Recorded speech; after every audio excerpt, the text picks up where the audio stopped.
Yo everyone, what's up? Shantastic here. All right, that's enough of that.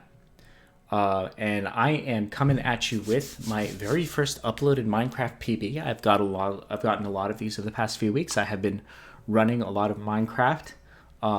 This is a filtered seed glitchless speedrun, and I will have a verification token in the description below for all of you fine, lovely speedrun mods out there. But basically, as we get into the run, you're going to see me paste the generated seed into the world generator as you will. And basically, the way that filtered seed glitchless works, for any of you on my channel who aren't familiar with Minecraft, is that basically, Minecraft, one of the most popular forms of speedrunning this game, is you essentially you run the game there as I pick up a couple of iron nuggets. You basically run the game on a random seed, and you try to beat the game as quickly as possible without much information as to like where everything is and how to go about getting stuff. It can be very difficult at times. What filtered seed glitchless does is that filtered seeds, basically a seed generator, guarantees you some level of a good seed, and you are able to essentially guarantee yourself some level of access to all of the materials you need to beat the game quicker. And the way that helps is that it helps you to practice rather than continually resetting really bad seeds. Seeds, of course, in Minecraft are basically every world is associated with a number, and it randomly generates based on that number. And so each number has a different world that generates, and depending on the kind of world you get, you're going to get certain times, you're going to get certain kinds of luck because you get the right level of you get the right materials, you get the right placements and the good locations in order to progress through the game. All right, so filtered seed basically guarantees you a decent world through which you're going to have a decent chance of beating the game, so you don't have to reset as much. Instead, you're actually practicing the game. That's why I've been using it, and I've been really trying to grind for that sub 30, and if you've seen the title, of course, you know that it's sub 30. So one thing that I've taken advantage of here is I got a golden axe and a golden hoe from the chest. You are guaranteed enough iron nuggets for an iron pickaxe, or at least that, or enough obsidian to complete the portal, I believe. And what this does is it allows you to basically craft an iron pickaxe, or craft up and kill the iron golem and get an iron pickaxe without having to worry about getting 7 iron in order to complete the portal. And what I've done here is, what I've gotten as a bonus, as you can see, is this golden hoe with fortune 3. Fortune 3 doesn't really matter. And I've also gotten a golden axe that I actually just mined out. And what I did with that golden axe was I mined it out and basically got a bunch of wood. Basically, each wood is 4 planks, and it's a very efficient way to get blocks that you can use in the nether. And you can just build ad infinitum off a really, really quick, efficient gold axe. So I basically mined that out. I'm going to get way more blocks than I need, but it's better than running out of blocks for sure. Now I'm just picking up a few beds that I'm going to use to kill the dragon in one cycle, the ender dragon at the very end of the game. And it's I just prefer to get like 3 or 4 or even 5 beds just in case I get really bad string trades. That way I can guarantee myself at least 8 beds, and I do like to go into the end with at least 8 beds because I'm not super confident in my one cycle. You'll see what the one cycle is. It's basically kind of a quote-unquote a way of abusing the bed mechanics in the nether in the end in order to kill the dragon faster than you're necessarily supposed to be able to. So here I'm going to craft my bucket, and you're going to see me make a really, really newbie mistake. Pretty soon in, I'm getting this last bed. And as you can see, I've got my 21 hay bales. I've got 11 golden carrots. I'm actually not even going to touch the bread that I get from these hay bales, but I play extremely safe. It's just a personal preference because I'd much rather not run out of food on a sub 30 pace, even if it costs me a little bit of time. We can worry about cutting corners once my time's a little better, once I'm actually maybe running RSG, things like that, right? But the 21 hay bales, like, you know, it costs almost no time because of the golden hoe, and you can see I crafted more efficiently. Here I'm going to pause a little. Actually, I had to blow my nose. I have a spot of hay fever, so that's why there's a kind of a question mark on the time here. In-game time is typically what times are measured on the speedrun board. They say that under top times, they're just going to throw up your in-game time, and that's not a problem. But of course, I don't hold it against anyone if they like retime based on my admission that like I'm not doing anything with that pause time, and add that to my game time. In which case, I might get like a 24:01, 24:02, or a 23:59, maybe sub 24. Who knows? So here's the big mistake I make. I can't pause the video, but it's hard to see with Quake Pro for me, I think. But I get very, very caught up on trying to get as fast an obsidian portal as possible. But like this nether portal is actually completable. There is an obsidian in my inventory, and presuming that this regular obsidian at the bottom, I didn't even need to kill the iron golem. So now I'm gonna like try and do some like weird stuff. But as you can see, the block on which I need to put my water in order to make the lava pool, in order to make the lava portal, is blocked. And I'm not going to waste 45 seconds trying to break it, and I'm not going to like craft the golden pickaxe right now to try and break that obsidian. It's going to be a waste of time. So basically what I do is I turn around and I decide to build the portal from the other side. All of this could have been avoided if I'd realized, hey, I have an obsidian. Let's check if this portal is completable. I'm not sure that there wasn't crying obsidian on the bottom, but it kind of seemed like there wasn't. You know, usually in these cases, there's not, because it's part of the seed generation that it selects for these. So I'm going to like make this super scuffed portal here. Yeah, very, very slowly kind of cracking away at this portal. As you can see, I'm not like particularly fantastic at this game, but yet I still managed to get a sub 25 time, which just goes to show if you have certain solid mechanics and you kind of understand how to run a bastion and you know how to survive a fortress. I didn't even have any kind of a record fortress time. It just goes to show that sub 30, especially in FSG, is pretty free. Like, obviously RSG, you're going to have to do a lot of heavy resetting. You might have to rely on a bit of luck in terms of getting seeds. But, RSG times probably aren't that far behind. Might take a little more grinding. So now I'm just going to craft a bunch of essentials. Really don't like to be caught out without food in the nether, and also don't like to be caught out without a boat. So I just decided, you know what, let's just get those out of the way. I think it's just better to play safe than sorry if you're going for sub 30, especially in FSG where you're guaranteed good structures. And as you can see, I paused, pretending I wanted to load, but really I wanted to blow my nose. And you can see I spawned right in front of the bastion. I'm really hoping this is housing. I see the double and single chest, hoping this is the left side of housing units, which means I can go straight down and go for that manhunt strat. Oftentimes it gets me killed. As soon as I see these blocks, I realize, you know, it's actually very likely that this is not housing. I think if I had more game knowledge, I think that those blocks cannot spawn there unless you are in Bridge Bastion. But don't necessarily quote me on that, but I'm like, I'd say 80% sure. But I don't realize I'm in Bridge, and I decide, you know what, let's actually look over here and see if we're in Bridge. And it's kind of hard for me to tell because I'm not really thinking about that. So I decided, let's just loot these chests. It looks like the coast is clear. I don't want to anger piglins before I'm ready. Another part of playing safe. And I get a little bit of gold block here. So I just equip my gold gear. Probably don't need to be spending time on that. But what I'm going to do is I'm fairly sure that I'm in Bridge right now. Just because of, and I see that there are no other like units over there. So whether I'm in stables, whether I'm in Bridge, this is going to tell me. And now I know I'm definitely in the Bridge Bastion. So what I'm going to do is I'm going to take a look around, probably wasting a little bit of time here, to be honest. But because at the end of the day, you do need to get those gold blocks at the far end. Or at least I do, because I, don't necessarily want to rely on high rolls, because I'm just trying to guarantee myself a good time. So I'm going to pick up all 16 of these gold blocks. And I'm going to do a bit of aimless wandering because I'm not sure where the piglins are at. Usually, like, you want to basically try and concentrate as many piglins together as you can. And what piglins do, for those who aren't familiar with Minecraft, is you drop piglins gold, and the piglins basically trade you items for the gold. And there's there's like a 4% chance that they're going to give you ender pearls, and like an 8% chance they're going to give you obsidian, or maybe it's just 8% for both. But either way, you need ender pearls, you need obsidian, and preferably you could use like 2 or 3 fire resistance potions for fighting blazes as well.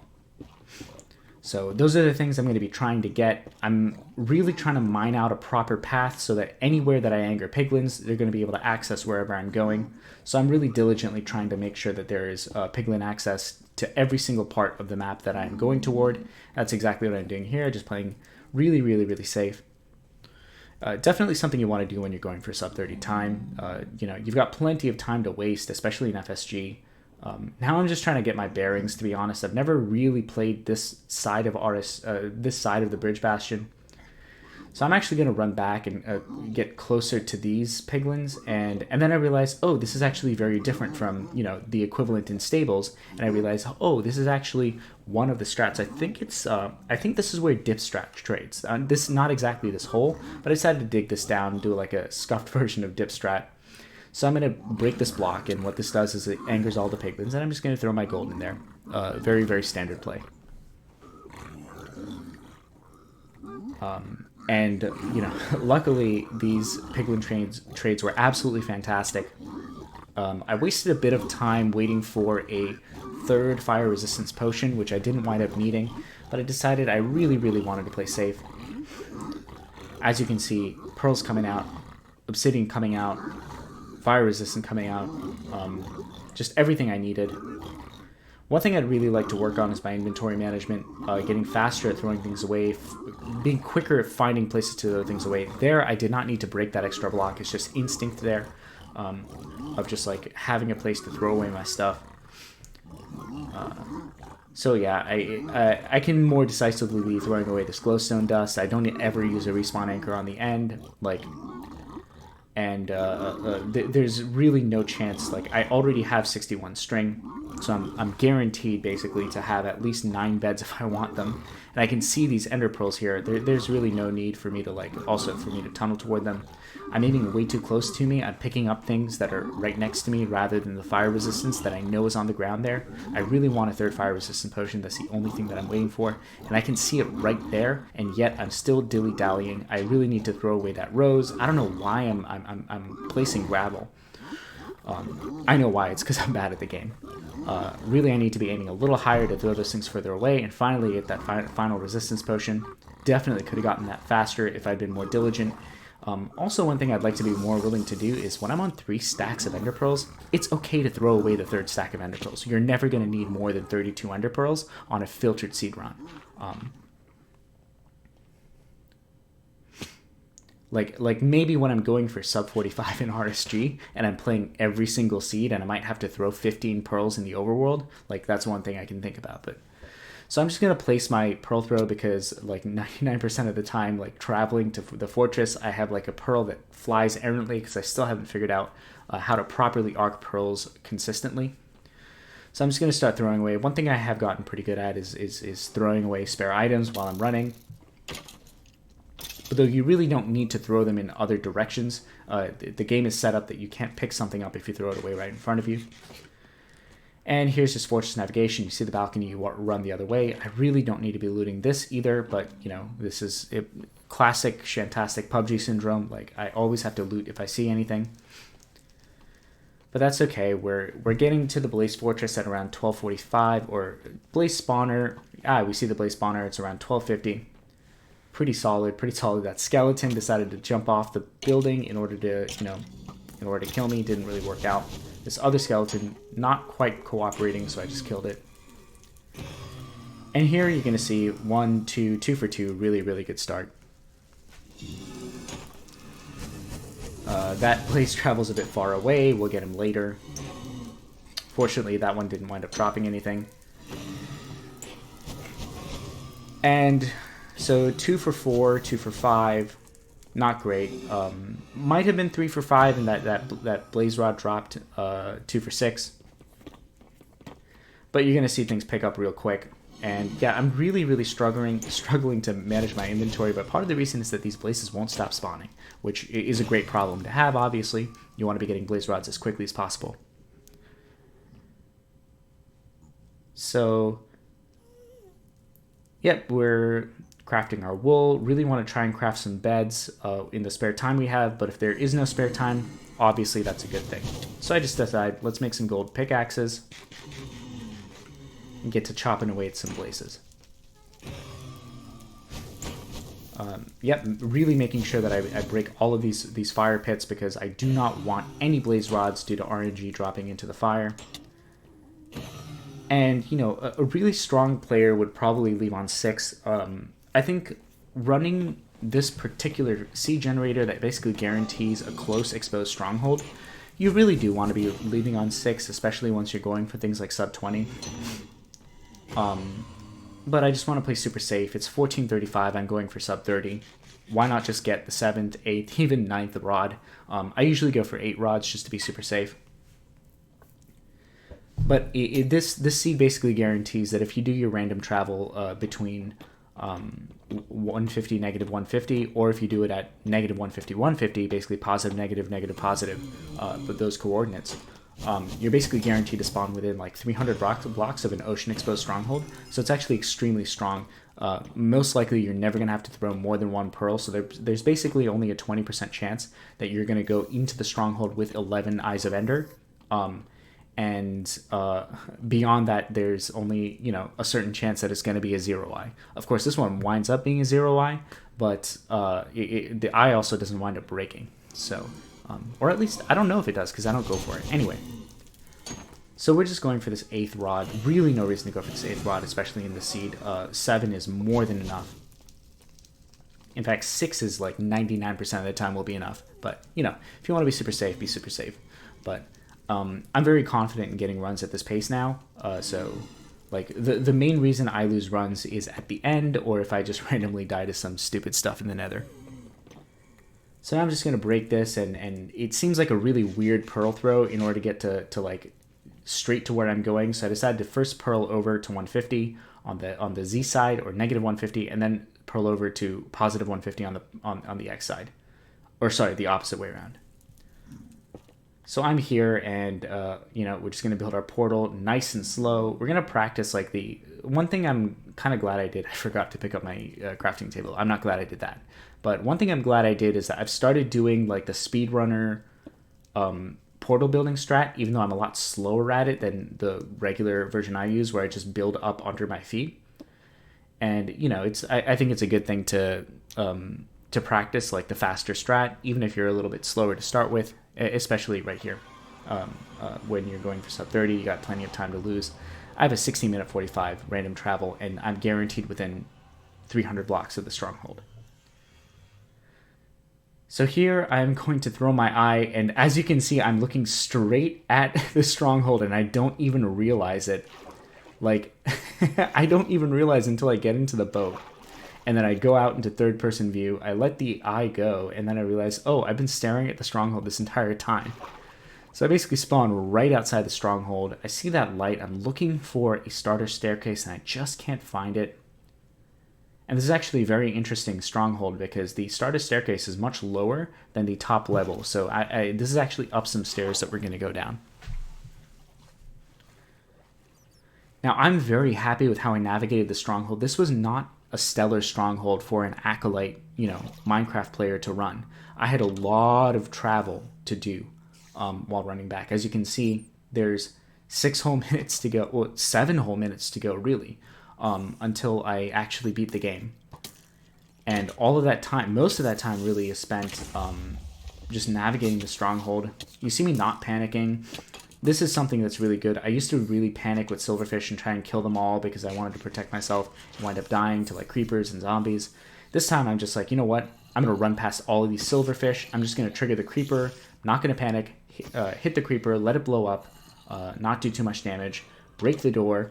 Really, really solid peace of mind. As you can see, if the doorway basically is on the side of the block facing you, it means you're going away from the starter staircase.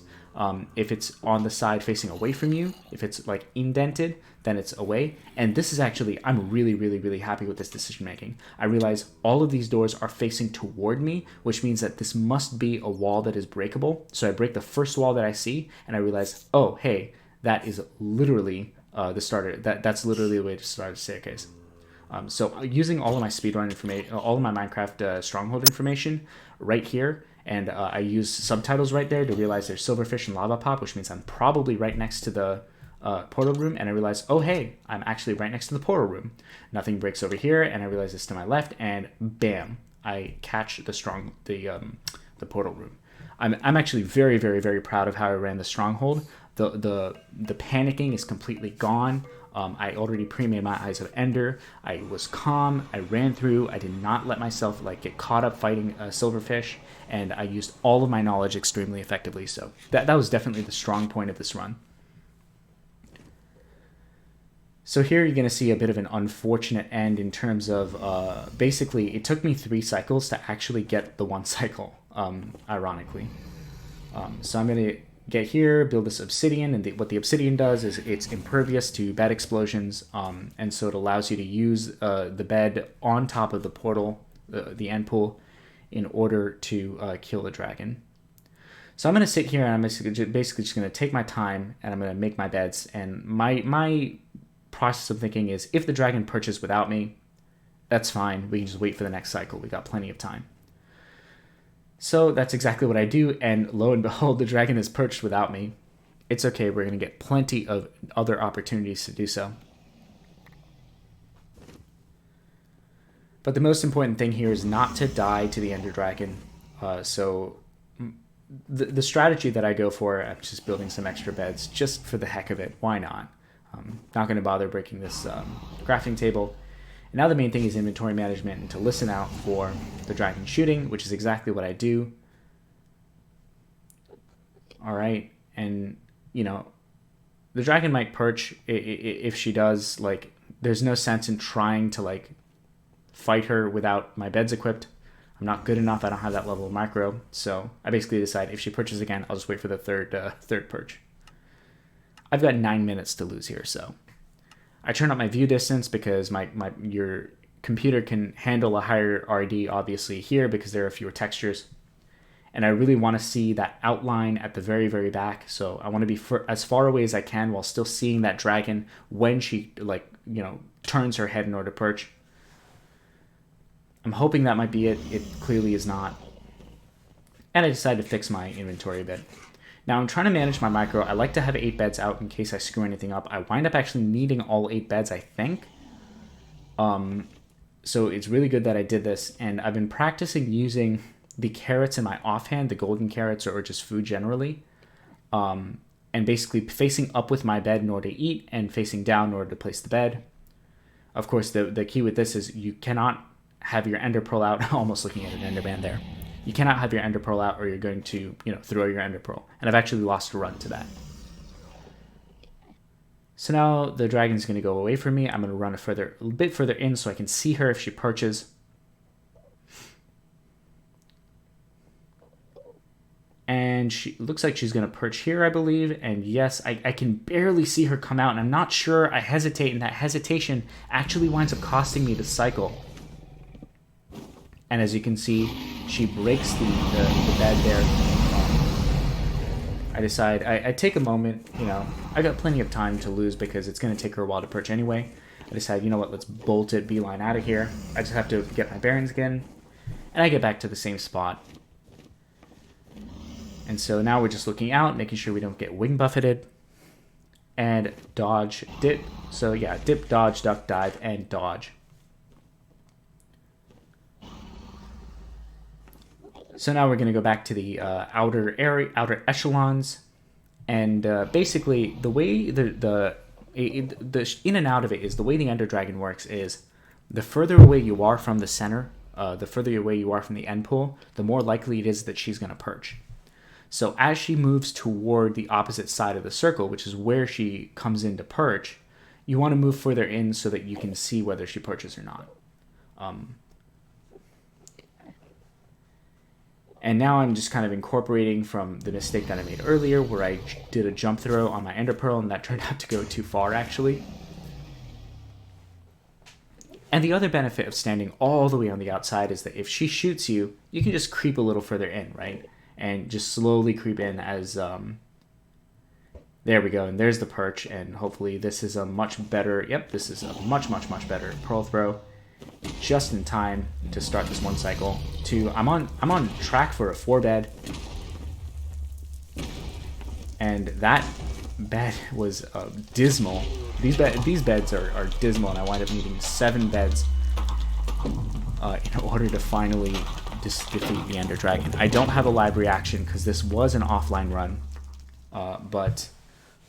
yeah, I've been doing a lot of offline runs, partly because my computer has a lot of trouble handling long periods of Minecraft speedruns when I stream it. And so I do a lot of runs offline just to make sure that I'm getting runs, and it's something that I do while listening to podcasts and stuff. Obviously, I can't stream while listening to podcasts, so it's just something I do in my free time. Obviously, once I get a better computer and as my time gets better, I'm going to be trying to stream all of my runs. But this is kind of just a starting point for us.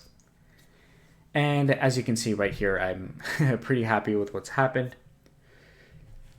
In-game time was strictly 23:47, but of course, if a read time is considered appropriate, I did pause for 6 seconds here to blow my nose. That's not technically legal for a top run, but I think that generally speaking, leaderboards don't really care for lower tier runs like this. This is, at the end of the day, it's a sub 25 in FSG. It's really not a huge deal. The world record is it just hit sub 7. So anyway, so that's going to do it for me. I hope you really enjoyed this run. As I said, the verification token is in the comments, or not, is in the info section. Hopefully that settles everything for getting this run verified. And I hope you enjoyed this run. I'm hoping to make it much, much better, and hopefully someday soon to replicate it on an actual random seed. So thanks so much for watching. Be sure to like and subscribe if you enjoyed the video, or if you enjoyed any of my other content. It's a little bit different from what this video is, but I'll definitely link some of my old Mario speedruns in the splash page. And check me out on Twitch if you enjoyed this video and you want to see me speedrun Minecraft. Check me out on Twitch. If you like to listen to me talk about social issues and kind of current events and stuff, feel free to listen and engage in the chat. Otherwise, if you just like watching the speedruns and you don't really want to hear about politics, just mute the stream and watch me. So yeah, go to twitch.tv/shantastic93 to catch these runs live. Otherwise, I will see you in the next video. Peace.